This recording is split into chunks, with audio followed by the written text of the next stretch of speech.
Muito bem, queridos. Conforme nós combinamos de manhã, nós interrompemos para não ficar muito longo, né? Nós já estamos no final da nossa retira, normal, cansaço.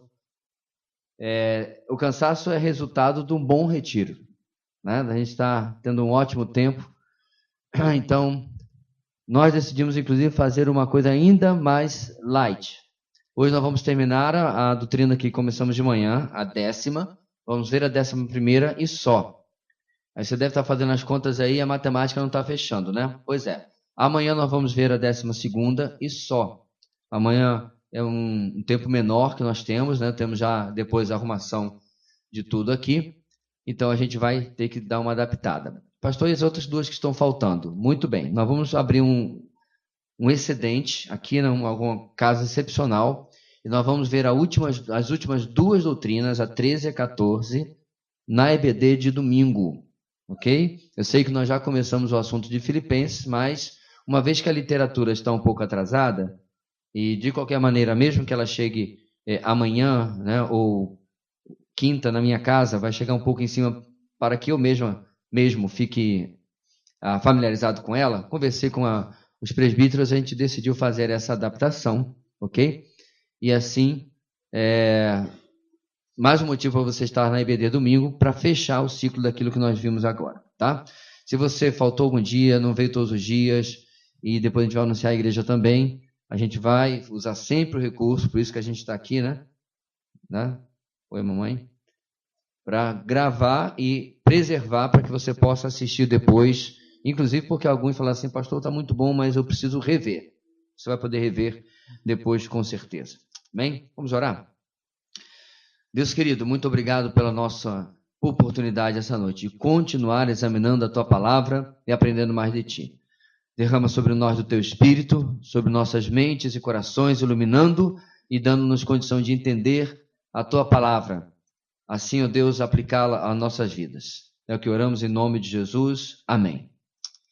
Queridos, nesses dias nós vimos até agora a doutrina da depravação, graça, regeneração, imputação, substituição, arrependimento, redenção, reconciliação, propiciação e, finalmente, nós tínhamos entrado na doutrina da justificação. Vamos dar uma passada pelos slides que já cobrimos?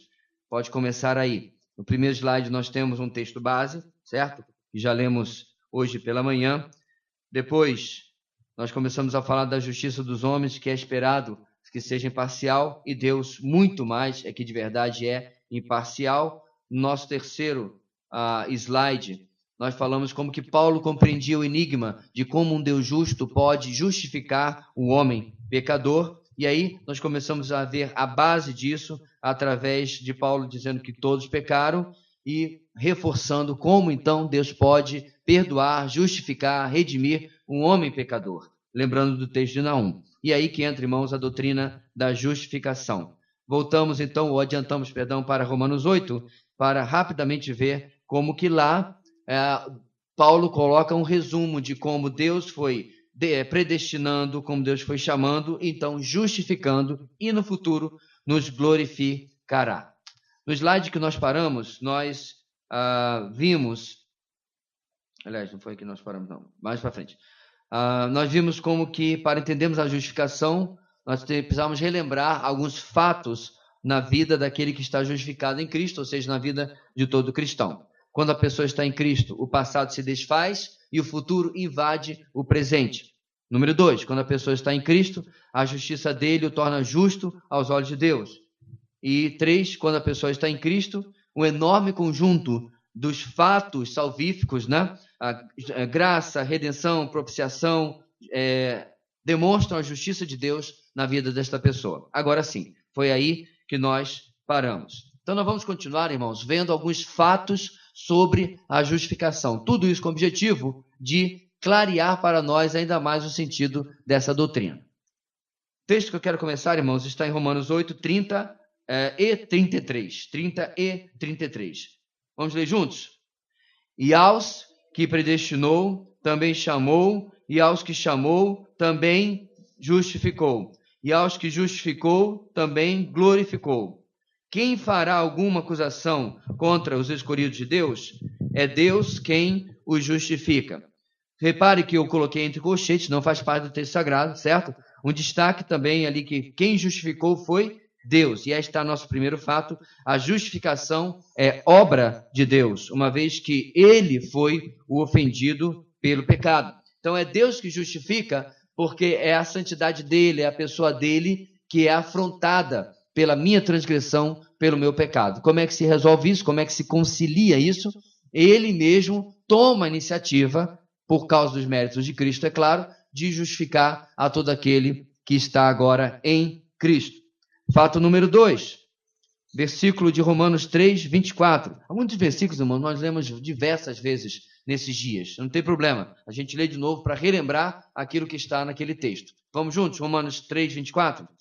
Deus o ofereceu como sacrifício para a propiciação mediante a fé pelo seu sangue, demonstrando a sua justiça. Repare que nas outras vezes nós destacamos Deus oferecendo como sacrifício a Cristo, depois a propiciação, nós falamos da ênfase de pelo seu sangue, e agora é a última parte do versículo que nós estamos abordando para lembrar do segundo fato sobre a justificação. A justificação é baseada no sangue derramado, tal como outras doutrinas, como a redenção e propiciação. É esse sangue que traz a justiça. Por quê? Porque ele paga a dívida, ele paga a transgressão minha e sua diante de Deus. É por isso que quando, no seu último momento de vida, o Senhor Jesus declarou as palavras, ou a palavra em grego é uma só, tetelestai, que significa o quê? Está consumado. Mas qual é o significado mais corriqueiro do dia a dia, da sociedade daquela época de tetelestai? Está pago, certo? Está pago. Vale aqui, irmãos, uma ressalva. Uma das piores heresias que já ouvi é que Cristo pagou ao diabo e por isso ele disse, está consumado. Isso não existe na Bíblia. Não devíamos continuamos não devendo absolutamente nada a Satanás. O ofendido era Deus.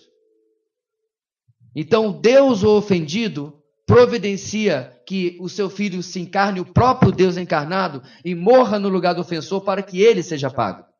Graça. Graça sobre graça. Então não há em absoluto aí pagamento algum a Satanás nessa dinâmica. Terceiro fato sobre a justificação, nossos textos são variados. Primeiro é Romanos 3, 28, que nós já lemos em outro contexto. Vamos ler de novo. Pois sustentamos que o homem é justificado pela fé, independente da obediência à lei. Romanos 4, 5, juntos. Todavia, aquele que não trabalha, mas confia em Deus, que justifica o ímpio, sua fé lhe é acreditada como justiça. Ele não estava se referindo, irmãos, ao seu trabalho secular, não. Você tem que voltar para ele daqui a alguns dias, não vai ter jeito.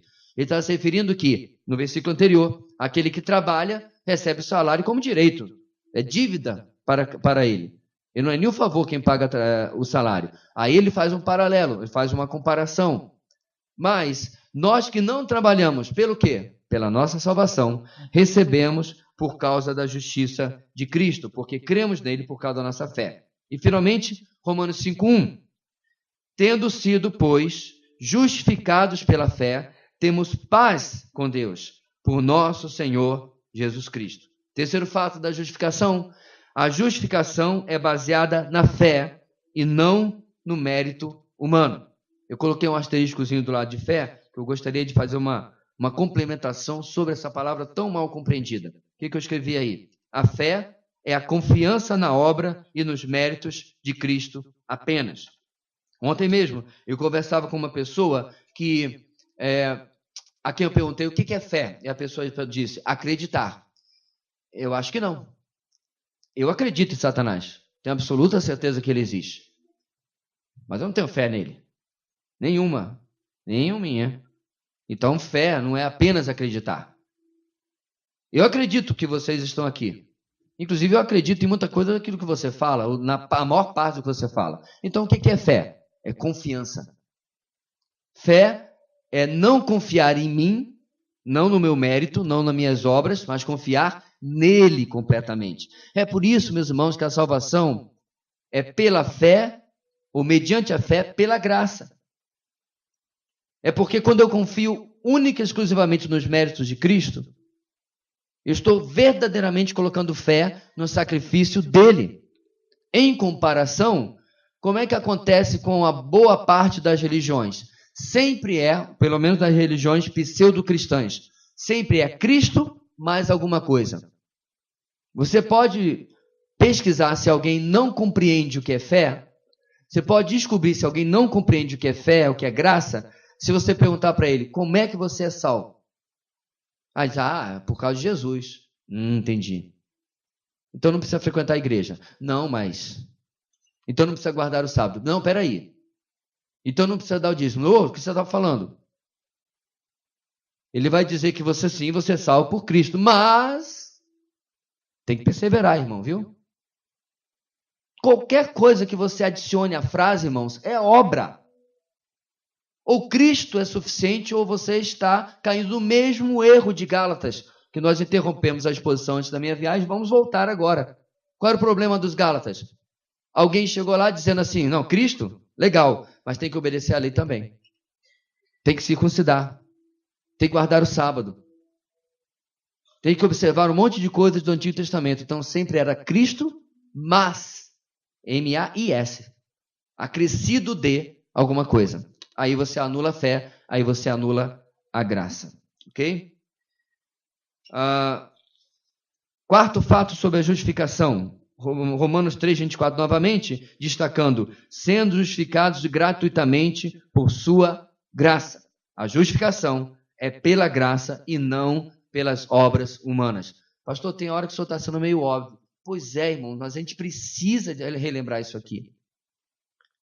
Que quantas vezes o meu coração pecaminoso me faz pensar que eu sou justo aos olhos de Deus porque eu faço A, ou B, ou C. Ou porque eu tenho algum tipo de pedigree espiritual. É sempre por causa de Cristo. É sempre por causa da fé. É sempre por causa da graça. Quinto fato sobre a justificação. Nosso texto agora é um pouco mais longo, mas eu quero que você preste atenção em especial naquilo que está em negrito, tá? Não foi Abraão, nosso antepassado, justificado por obras, quando ofereceu seu filho Isaque sobre o altar? Você pode ver que tanto a fé como as obras estavam atuando juntas. E a fé foi aperfeiçoada pelas obras. Cumpriu-se assim o que diz a Escritura. Abraão creu em Deus e isso lhe foi creditado como justiça. E ele foi chamado amigo de Deus. Vejam que uma pessoa é justificada por obras e não apenas pela fé. Caso semelhante é o de Raabe, a prostituta. Não foi ela justificada pelas obras quando acolheu os espias e os fez sair por outro caminho? Esse é o texto de Tiago. Irmãos, isso aqui é para alguns tão difícil de digerir e de compreender que não há em absoluto nenhuma contradição, que Lutero teve dificuldade com a carta de Tiago. Agora você tem que compreender o nosso irmão Lutero. Ele estava vindo, ou no meio da reforma protestante, combatendo uma igreja romana que ensinava que, por exemplo, não há salvação fora da madre igreja, salvação pelas obras, que você tinha que cumprir os sacramentos para ser salvo, que você tinha que comprar indulgências para ser perdoado. Então, Lutero estava meio que hipersensível a qualquer coisa que parecesse que estava anulando a graça de Deus e a suficiência da fé. Ok? Sola gratia, sola fide. Mas vamos entender o texto? Qual é o nosso quinto fato sobre a justificação? Olha aí. A justificação é evidenciada pelas obras. Evidenciada. Não é sustentada, não é garantida, não é iniciada, não é selada, não há nenhuma outra palavra, desde que não seja sinônimo dessa, que você possa usar aqui.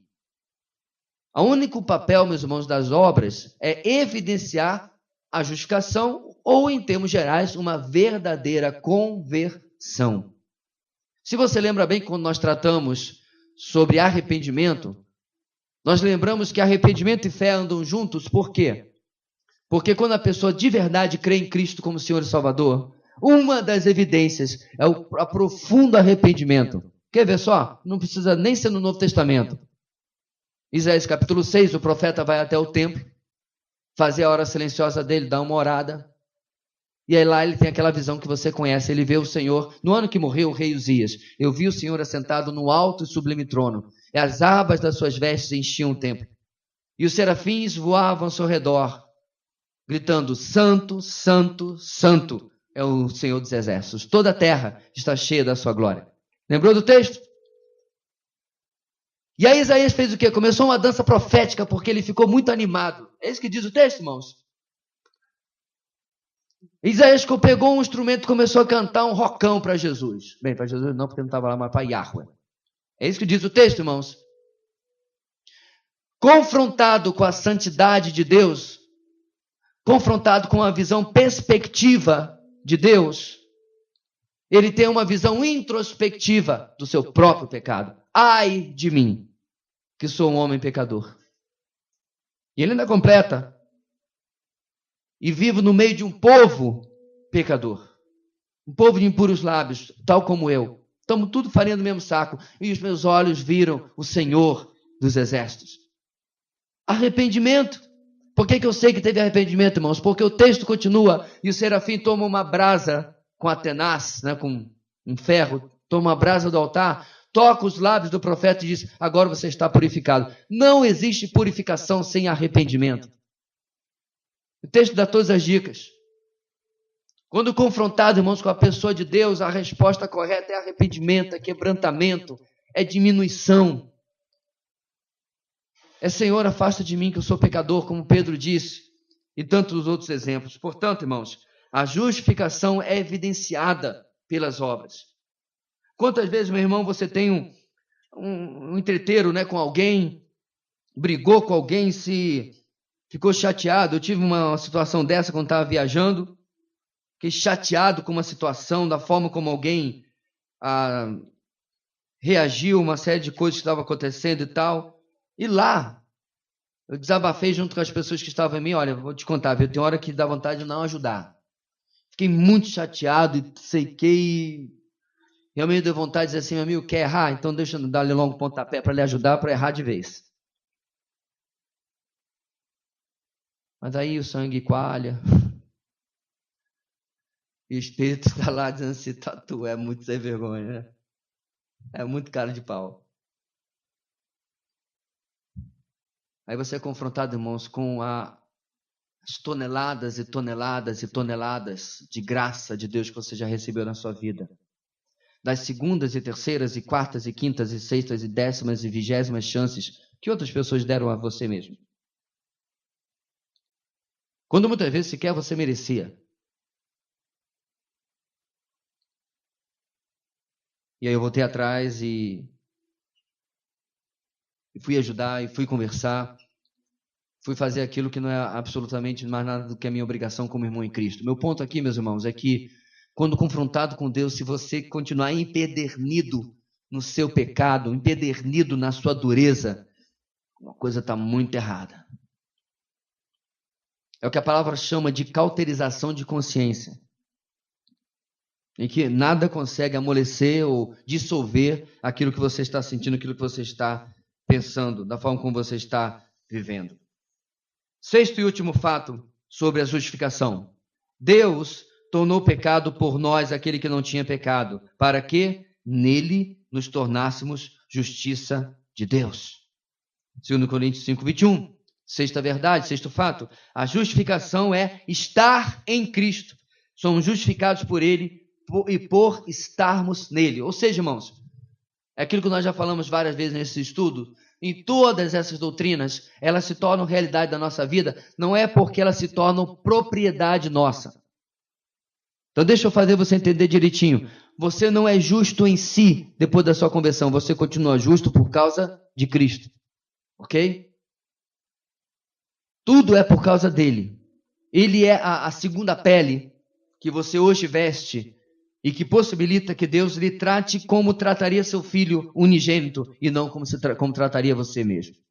Então a justificação vem desse laço. Aliás, é interessante, irmãos, sempre falam de Calvino causa da doutrina da eleição ou da predestinação, que inclusive vai ficar para domingo que vem. Mas, na verdade, Calvino escreveu muito mais sobre a nossa união com Cristo do que sobre esse tema que as pessoas tanto lembram do nome dele.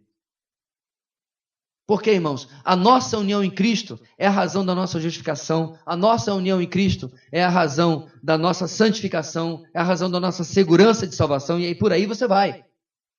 Você está ligado com Cristo. Não tem como romper.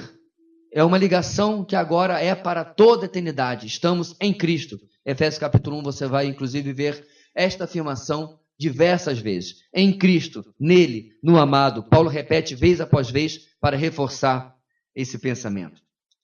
O que nós aplicamos então, irmãos, sobre a justificação?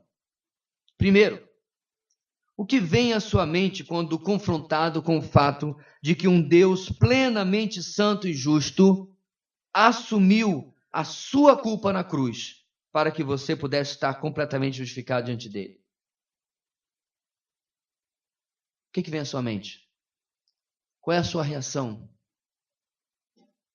O que eu quero destacar aqui, meus irmãos, preste bem atenção nisso. É hora de muito cristão parar de ficar correndo atrás da última novidade. São as velhas verdades que sustentam a nossa vida.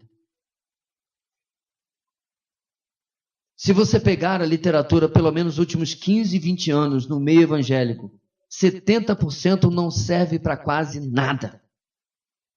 E uma boa parte desse 70% deveria parar, inclusive, ser impresso, que é porcaria.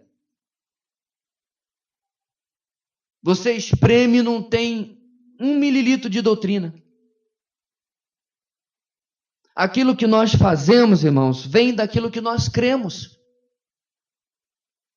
Nós agimos em reação ao que nós cremos. Tal como agora a ilustração que eu dei na história de Isaías. Isaías reage porque ele é contemplado com a doutrina da santidade absoluta de Deus e a doutrina da depravação do homem. E aí ele se arrepende e diz: o que eu vou fazer? Reação. São essas verdades que precisam permear a nossa vida. Então eu volto a repetir a pergunta: o que vem à sua mente quando você é confrontado com o fato de que um Deus que não precisava fazer nada, ainda assim o fez? E lhe tornou hoje tão justo como justo é o Filho. Segundo lugar, a justificação pode ser uma poderosa arma contra as acusações de Satanás e até mesmo da sua consciência ou da sua carne. Além de ser o antídoto contra a síndrome do desempenho. O que é a síndrome do desempenho? É dar carteirada e dar currículo para Deus. Senhor, muito obrigado porque eu não sou como essas pessoas que não trabalharam no retiro. Eu fiz isso, eu fiz aquilo, eu cabeceei, defendi. Senhor, muito obrigado porque eu não sou como essas pessoas que não vieram ao retiro. Eu vim ao retiro. É a síndrome do fariseu que fica dando relatório para Deus sobre o que fez ou sobre o que deixou de fazer. Quando nós, meus irmãos, nos apossamos das verdades da doutrina da justificação, é um antídoto contra essa síndrome do desempenho, síndrome da performance, em que a gente está sempre correndo atrás para agradar papai e mamãe. Você já reparou, meus irmãos, que isso é coisa de criancinha? É criancinha que quer sempre fazer as coisas para tentar agradar papai e mamãe, para ver se... Papai, olha o que eu sei fazer. Aí faz a estrela, né? Ou como aquele menino do vídeo que eu vi outro dia, que ele olha para a irmã dando a estrela, olha o que eu sei fazer. Pô, dá com a cara no chão, porque não sabia fazer. Mas fez o melhor dele. Papai e mamãe dizem, oh, que lindo, agora vamos fazer uma plástica, porque você arrebentou toda a cara. O mais curioso, irmãos, é que às vezes os filhos crescem porque não foram devidamente e apropriadamente estimulados e reconhecidos nas suas capacidades, nos seus valores, como qualquer pessoa tem. Às vezes fica até a vida adulta tentando provar alguma coisa para os pais. Por quê? É uma infantilidade. Agora, e na vida espiritual? O que você vai querer fazer para impressionar Deus? O que você pode fazer que impressionaria Deus? A resposta é nada, porque ele já está impressionado com Cristo e colocou toda essa impressão que ele tem de Cristo sobre a sua vida. 11ª doutrina nós chegamos à doutrina da santificação. O texto dos irmãos que nós vamos partir é 1 de Pedro 1, 13 a 16.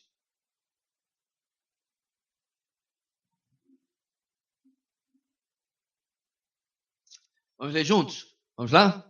Portanto, estejam com a mente preparada, prontos para agir.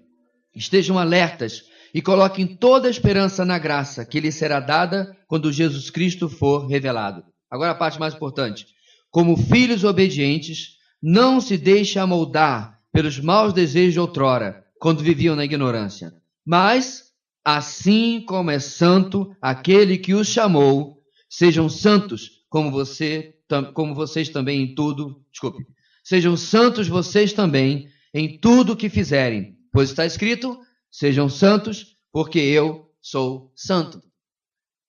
O que nós vamos fazer, meus irmãos, aqui é tentar, primeiramente, desconstruir uma má compreensão do que é santidade. E aí olhar para a palavra de Deus e ver o que é realmente santidade.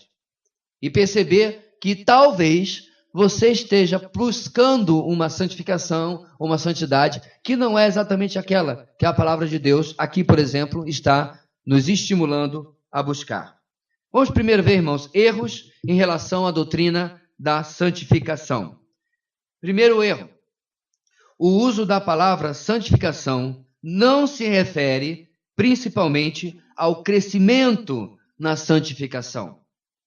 Caso contrário, Deus e Cristo não poderiam se santificar, pois eles não aumentam em santidade. Ora, se santificação é a mesma coisa que ser cada vez mais santo, sempre é esse significado, há uma coisa até errada, porque o Senhor Jesus diz: eu me santifico a mim mesmo. Ora, Deus não pode ser mais santo hoje do que era ontem, e nem será mais santo amanhã. Então, o primeiro ponto está nos explicando, irmãos, que tem mais alguma coisa sobre santificação do que apenas crescer cada dia num conceito de santificação que se resume apenas a lutar contra o pecado. Espero que você esteja entendendo o que eu estou dizendo. Ok? Se não entender, não tem problema não. Depois você pode perguntar, pode esclarecer, mas o que nós estamos dizendo é o seguinte: santificação não é apenas um processo de crescimento. Caso contrário, o termo não se aplicaria ao nosso Deus e ao Senhor Jesus. Ok? Segundo lugar, não existe nesta vida um estado de santidade na qual o cristão não mais iria pecar. Isso não existe. A luta, muitas vezes até perdida, irmãos, contra o pecado, será uma constante nesta vida. Então, se você tem orado, se você tem buscado de Deus, assim: Senhor, meu alvo é chegar, quem sabe lá na minha velhice, né, num estado que eu não vou mais pecar. Você está se iludindo, porque tal alvo é irreal, é impossível de ser alcançado, porque nós somos homens e mulheres pecadores. E assim, um estado de santidade onde nós não iremos mais pecar, nesta vida não é algo que seja possível de ser alcançado. Vamos ver agora, irmãos, significados, por outro lado, não os erros, de ser santo, certo? Significados de ser santo ou de santo e seus derivados, as outras palavras que são usadas também a respeito dessa doutrina. Número 1, e aqui você precisa prestar muita atenção, porque agora, se você tem um conceito equivocado sobre santificação, sobre santidade, é agora que você vai colocar o conceito bíblico no lugar do conceito errado, certo? Primeiro significado de ser santo: ser separado para um objetivo.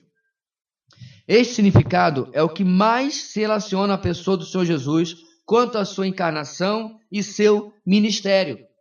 Eis aí o texto de João 17 que eu mencionei agora há pouco. Assim como me enviaste ao mundo, eu os enviei ao mundo, falando de nós.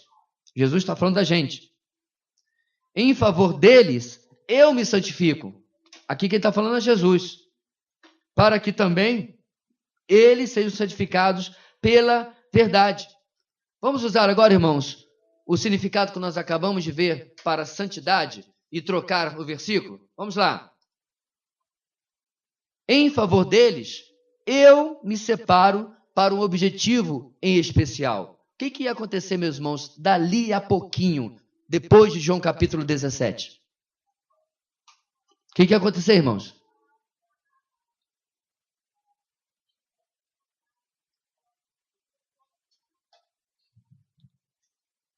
Oi? O quê? A crucificação. Em João 17, nesse versículo, o Senhor está dizendo, em favor deles, eu me santifico, eu me separo para um objetivo que foi dado pelo meu Pai. Por isso eu vim. Eu não vim para passear, eu não vim para fazer milagrezinho. Tudo que eu vim foi para comprovar esse momento agora que vai acontecer, para o qual eu me santifiquei. Aí olha o que ele continua dizendo no versículo, irmãos. E eu espero que eles também se santifiquem. Não está falando da nossa crucificação. Ele está falando que, diante de eu cumprir o meu objetivo, eu espero que eles se separem para cumprir o objetivo deles também. Então, meu irmão, olha que interessante.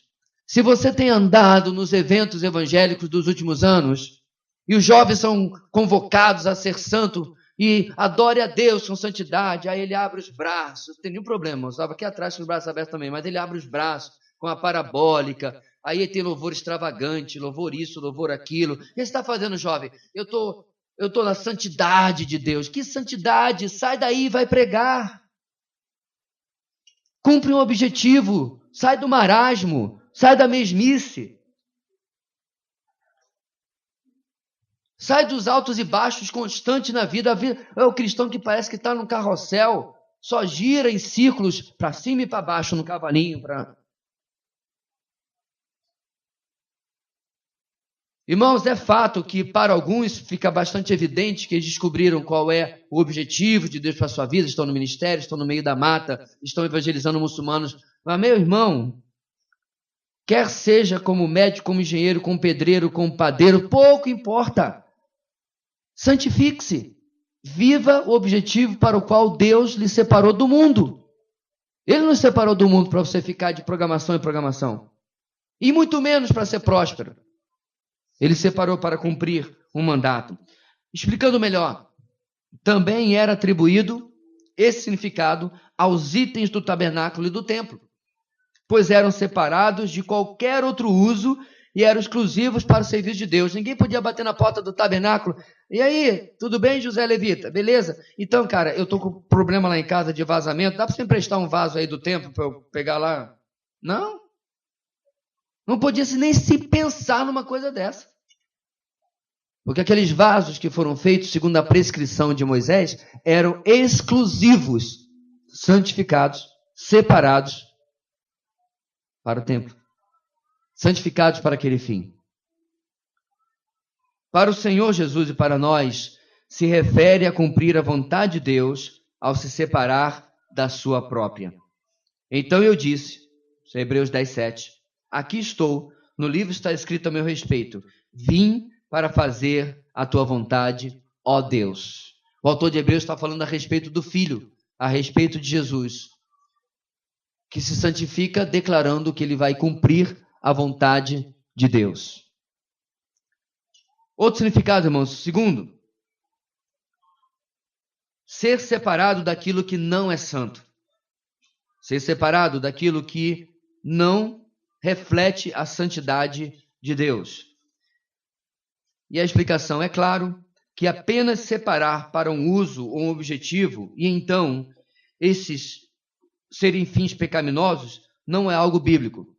Então, você separar alguma coisa para o mal não é a mesma coisa que santificação, é claro. Assim, o aspecto de afastamento do pecado está implícito no conceito de santidade. Hebreus 7:26. É de um sumo sacerdote como este que precisávamos. Ele está falando de Jesus de novo. Santo, inculpável, puro, separado dos pecadores, exaltado acima dos céus. Hebreus 7:26. Jesus era absolutamente santo. Nós precisamos de uma busca e progressão na santidade, mas ele era absolutamente santo.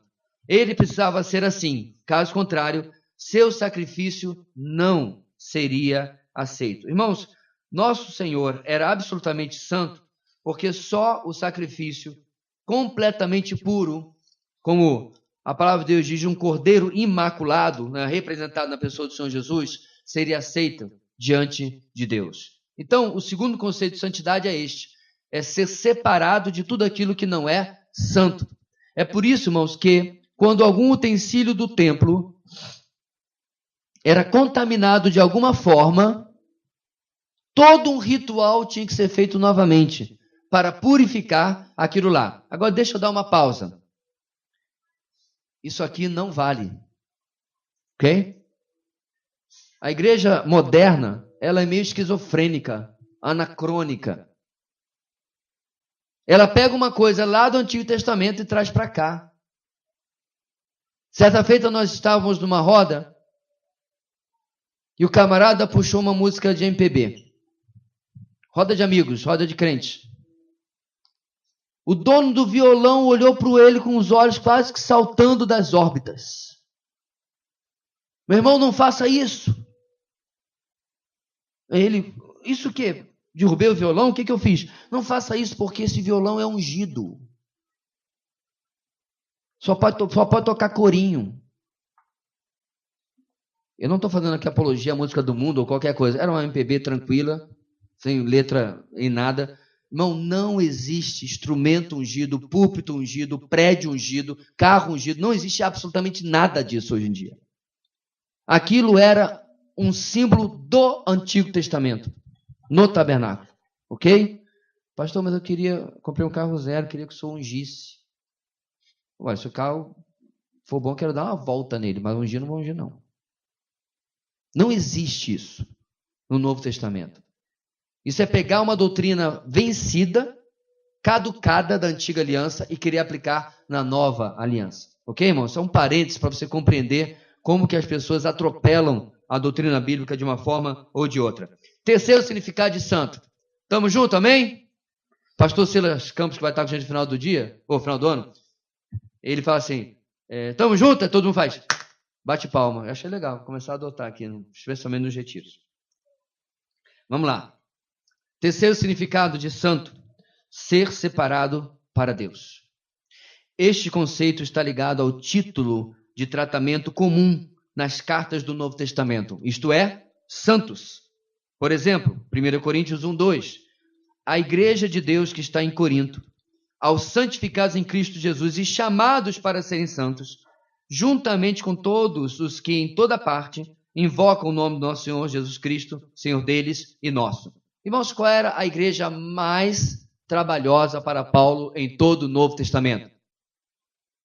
Corinto. E ele chama esses irmãos de quê? Santos. Então, santo não é o santo da Igreja Católica, que não tem nada de santo. Não é o time do litoral paulista. Você está sentado, se estiver ao lado de alguém que já conhece a Cristo como Senhor e Salvador único da sua vida, você está do lado de alguém que, segundo a palavra de Deus, é um santo. Santo Iron. Santa Luma. Santa Luma da Nova Canaã, ou da Canaã, não, Bairro União. Porque tem que ter nome, sobrenome, porque tem tanto santo, né? Somos santos. Repare, irmãos, que em boa parte das cartas, Paulo não usa cristãos ou irmãos.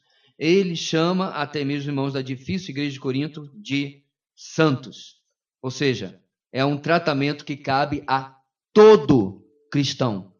O mais fraquinho, o mais, menos compromissado de conhecer, segundo a palavra de Deus, é santo.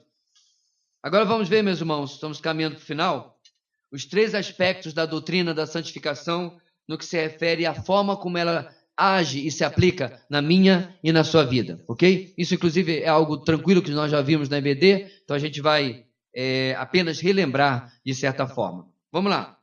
Primeiro aspecto da doutrina da santificação, santificação posicional. Esta ocorre, irmãos, no nosso passado, quando fomos convertidos. No momento exato da nossa conversão, nós somos declarados santos diante de Deus. É a metamorfose causada por Deus em seres humanos profanos, mas agora santos, isto é, separados para Deus. O texto nos diz, vocês não sabem que os perversos não herdarão o reino de Deus? Não se deixem enganar, nem imorais, nem idólatras, nem adúlteros, nem homossexuais, passivos ou ativos, nem ladrões, nem avarentos, nem alcoólatras, nem caluniadores, nem trapaceiros herdarão o reino de Deus. Acabou a lista? Agora olha o que Paulo fala. Assim foram alguns de vocês, mas vocês foram lavados, foram santificados, foram justificados no nome do Senhor Jesus Cristo, no Espírito do nosso Deus. E Paulo pega o comportamento que eles tinham antes e mostra para eles que agora eles não são mais assim, não andam segundo aquele curso, não andam segundo aquele procedimento, porque eles estão andando agora com o Senhor, porque conhecem agora o Senhor e são santos aos olhos de Deus. Mesmo, irmãos, com as lutas peculiares e particulares de cada cristão, aos olhos de Deus, todos foram feitos santos. A respeito de todos, Deus disse: este ou esta está separado ou separada para mim. Isso é que Deus fala a respeito de mim e a respeito de você. Segundo aspecto, irmãos, da santificação. Essa é a santificação vivencial, é do nosso dia a dia. Esta ocorre no nosso presente. A anterior foi no passado, quando estamos sendo convertidos. Interessante, né? É a metamorfose contínua realizada por Deus em seres humanos santos, mas ainda pecadores. Isto é, necessitados de serem separados para Deus. O texto vai nos dizer, portanto, rogo-lhes pelas misericórdias de Deus, Romanos 12, que se ofereçam em sacrifício vivo, santo e agradável a Deus. Este é o culto racional de vocês. Não se amoldem ao padrão deste mundo, mas transformem-se pela renovação da sua mente, para que sejam capazes de experimentar e comprovar a boa, agradável e perfeita vontade de Deus. Presta atenção, meus irmãos. Para nós servirmos a Deus, você concorda comigo que eu preciso estar em comunhão com Ele? Amém? Tem como estar em comunhão com Deus se você estiver andando em pecado? Ora, se nós vimos que ser santo é ser separado e cumprir o objetivo, e para cumprir esse objetivo tem que estar em comunhão com Deus, e para estar em comunhão com Deus eu preciso lidar com os meus pecados, você já entendeu que santificação, sim, está ligado a se livrar dos meus pecados, mas não é isso apenas a santificação, é cumprir o objetivo para o qual Deus me chamou. Não é ser santo para ficar sentado, não estou pecando com nada, estou santão. Você está fazendo, irmão, o que Deus deseja de você? Eu não estou não, mas eu estou tão santo. Toque em mim, você vai sentir aí.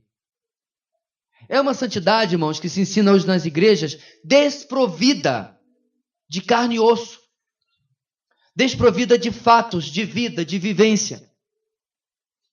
É por isso que, inclusive, há uma crítica geral sobre cristãos que muitas vezes não cumprem.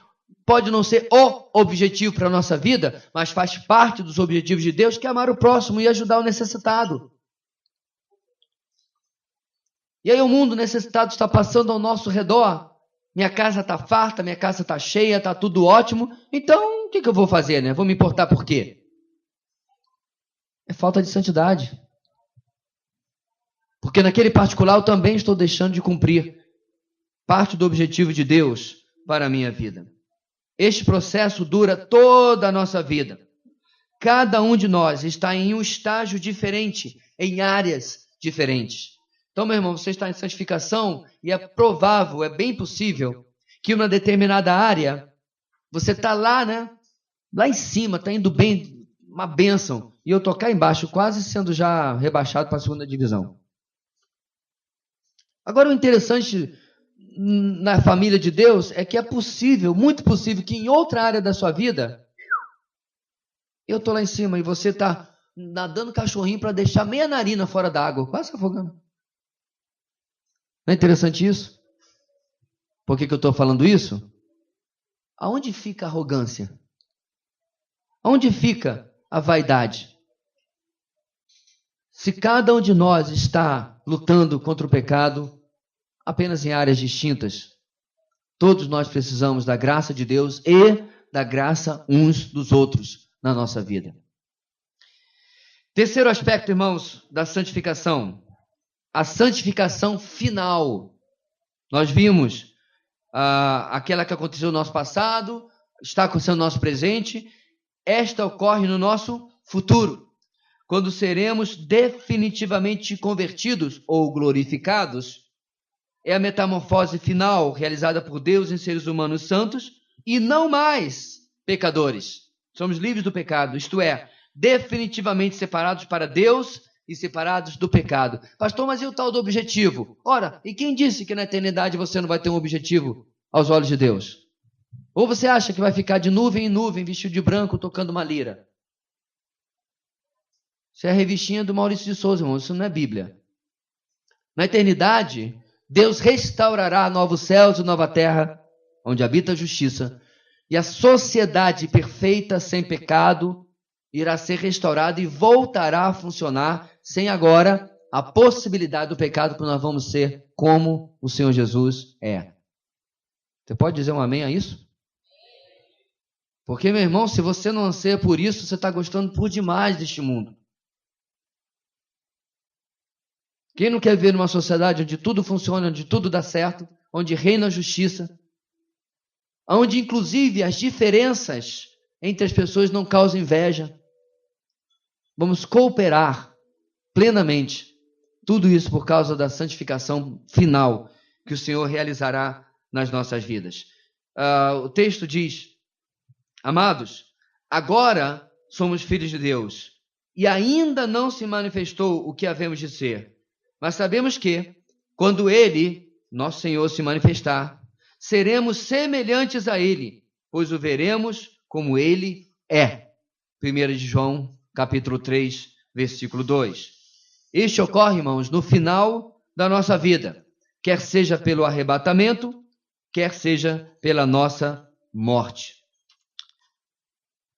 Finalmente, irmãos, assim como na justificação e tantas outras doutrinas, somos santificados em Cristo Jesus. O texto diz, 1 Coríntios 1:2, aos santificados em Cristo Jesus e chamados para serem santos. É sempre por causa dele. E somos santificados também, irmãos, pela palavra de Deus. O próprio Jesus, em João 17:17, diz, santifica-os na verdade, e ele completa, a tua palavra é a verdade. Então, meus irmãos, eu entendo nessas duas últimas verdades que lemos aqui, dois últimos fatos, a seguinte situação, preste bem atenção. Em Cristo Jesus nós somos posicionalmente santificados. Ninguém rouba isso de você. Ninguém tira isso de você. Agora, enquanto estivermos nesta vida, enquanto estivermos neste lado da eternidade, nós precisamos da palavra de Deus para orientar, exortar, corrigir, modificar a nossa vida constantemente. Meu irmão, você nunca, 80 anos de vida cristã, jubileu de triplo diamante de vida cristã, você é um Matusalém, você nunca vai não precisar da palavra de Deus na sua vida. Esqueça essa perspectiva. Sabe por que eu sei disso? A coisa mais humilhante, meus irmãos, na vida cristã é você ser confrontado por um versículo que você já sabe de cor e salteado e já leu 300 vezes. Você está lá, né? Quero nem saber. Não mandei fazer isso. Você está lá certo da sua razão, mas todo errado. E aí, quer seja num devocional, quer seja numa música, numa pregação, o camarada lê lá, por exemplo, sei lá, né? Um versículo que você já leu 300 vezes, já conhece o coro salteado, e o Espírito Santo vem, meus irmãos, e dá-lhe uma perna manca na nuca e você... E aí? Como é que você não precisava da palavra de Deus só porque já conhecia o versículo? Porque se isso não fosse verdade, Jesus não diria o que está em João 17:17. O que fazemos diante disso então, irmãos? Olha só. As 3 fases da santificação, em primeiro lugar, têm causado impacto na sua vida espiritual. Lembre, sempre que você foi declarado santo no passado, ninguém tira, ninguém rouba, ninguém tasca isso de você. Isso tem causado impacto, firmeza, segurança na sua vida espiritual. Lembre-se também que deve andar em santidade no presente. Lembrar, meu irmão, que você não está nunca no ponto. Está sempre perseguindo. Sempre há algo que você pode melhorar diante de Deus, com Deus. E finalmente, e lhe aguarda uma eternidade plenamente santa no futuro. Ou seja, está difícil a caminhada aqui? Senhor, não estou aguentando.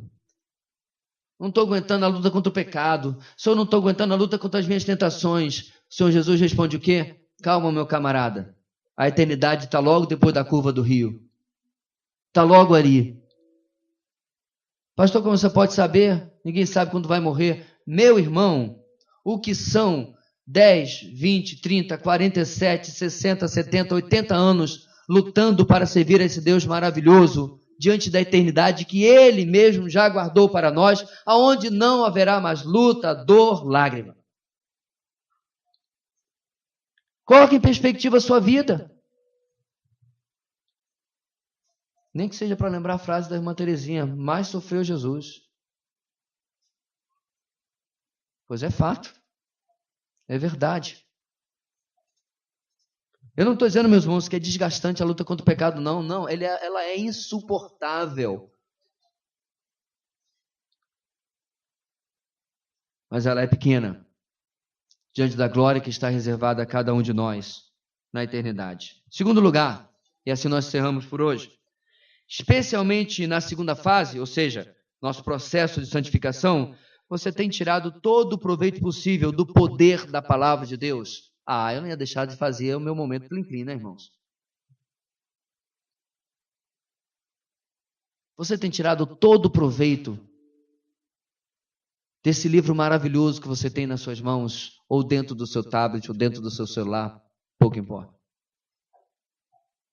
Um livro que levou 1.500 anos para ser escrito por aproximadamente 40 pessoas.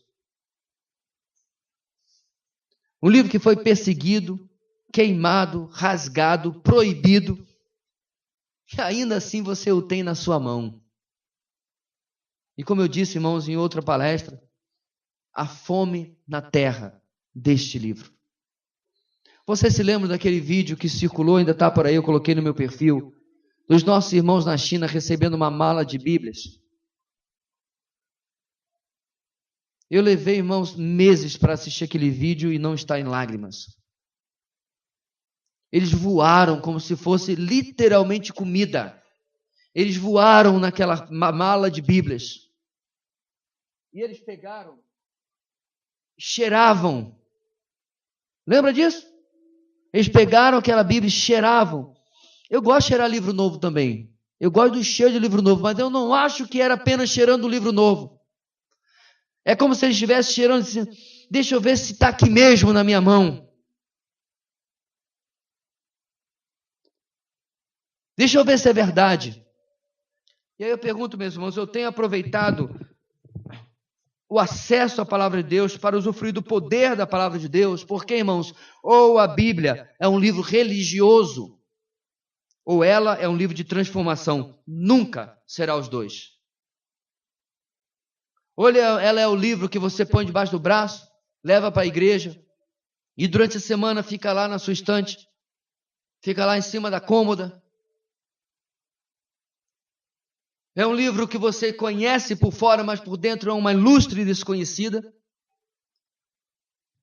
Ou você recupera, irmãos, o nome que nós tínhamos há 20 anos ou 30 anos atrás, o povo do livro. Sabe, irmãos, que quando os crentes chegavam nos interiores do Brasil, eles eram chamados assim? O povo do livro chegou aí. Porque os cristãos que eles conheciam nas cidades deles não liam Bíblia, nem tinham Bíblia, muitas vezes. Mas esses cristãos são diferentes, só andam com esse livro preto para lá e para cá. Agora ele é preto, florido, marrom, azul. Mas o conteúdo continua sendo o mesmo. A palavra do Deus vivo. E nesses dias, meus irmãos, você tem percebido, eu acredito, porque eu já percebi em estudar esses assuntos, como que mesmo quando nós achamos que já sabemos, nós ainda não sabemos tudo que esse livro tem.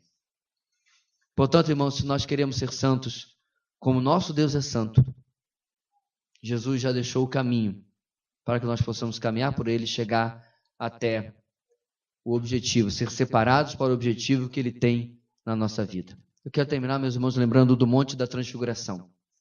Retiro é uma maravilha. Se nós, inclusive, em vez de barracas e redes, estivéssemos em alojamentos, talvez com ar-condicionado, com chuveiro elétrico, era bem possível que a gente ia querer ficar aqui a semana inteira.